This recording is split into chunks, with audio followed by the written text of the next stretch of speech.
We've spoken already about the seal of the baptism in the Holy Spirit, speaking with another tongue or a new tongue. Now that really is not the gift of tongues. The gift of tongues is called here and elsewhere kinds of tongues or varieties of tongues. In other words, it's more than simply speaking with another tongue. I believe every believer baptized in the Holy Spirit has the divine right and gift to communicate personally with the Lord in another tongue at any time. Paul says in 1 Corinthians 14 about that, he that speaketh in another tongue speaketh not to men, but to God. For no man understandeth him. Howbeit in the Spirit he speaks mysteries. He that speaketh in another tongue edifieth himself. So there are three functions, three reasons for speaking in another tongue.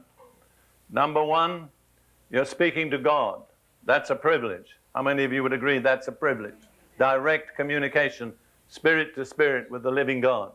Number two, you're speaking mysteries, secrets, things that potty little mind of yours doesn't understand.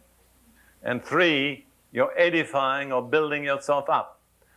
A lot of people will ask you, what's the use of speaking in tongues? Well, there are three precise answers.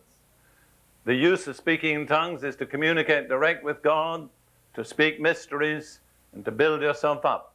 If there were no other reasons, those would be sufficient.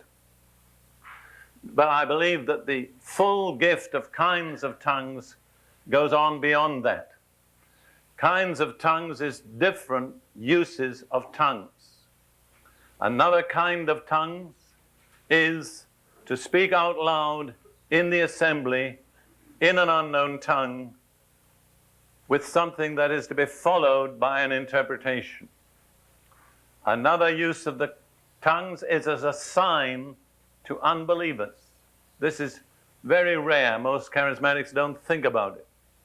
But it happens at times that when God's people are together or God's people are ministering, a believer will speak a language which he doesn't know, but an unbeliever present understands that language. That's a sign to unbelievers. I remember one case of a young man who is now my son-in-law, many years ago, was brought in from a street meeting in London. He was from Wales. And you probably know the Welsh people have their own language, which they're very proud of. And it was, quote, a gospel service, and I just preached my gospel message, and I was about to make my gospel appeal, and an elderly gentleman there spoke in an unknown tongue. Well, I was indignant. I thought, that's altogether out of order. He's ruined my appeal. And I don't remember what followed that, but one of my daughters had brought this young man into the meeting, and he nudged her and said, "Why is that old man telling everybody about my sins in public?" And it took 10 minutes to convince him that the man didn't know a word of Welsh, but he was speaking Welsh, you see. In Seattle, Washington, some good many years ago now, from St. Luke's Church, Episcopal Church there was a lady visiting the sick in a hospital, and she came to a man, and she spoke to him in English, and he didn't respond. They didn't understand. He was there in bed, sick. So, being one of those crazy charismatics, she just spoke to him in tongues. And he brightened up, answered her. She answered him back, and they had a little conversation. The man was greatly encouraged. She didn't know what language she'd been speaking. She learned later it was Canary Island Spanish.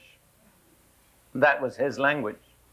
A friend of ours was in Russia not so long ago, a lady, and she was sitting next to a Russian in the subway, and the man looked so sad and so downcast. She thought, I'd love to do something for him. So she just trusted the Lord, opened her mouth, and started to speak to him in Russian. Now, those are exceptions. They're not normal, but they're one of the uses. And then I think there are many different forms of speaking in tongues, like, how many of you have ever had the experience of seeming really angry when you're speaking in tongues? You know? I mean, you can't believe it comes out like a torrent. Well, I believe that when you're confronting evil forces. You don't know how to pray, you don't know what to say, but the Holy Spirit comes through them. And then there's tongues, which is just for worship. It's just simply communication with God. In other words, tongues is a very rich field.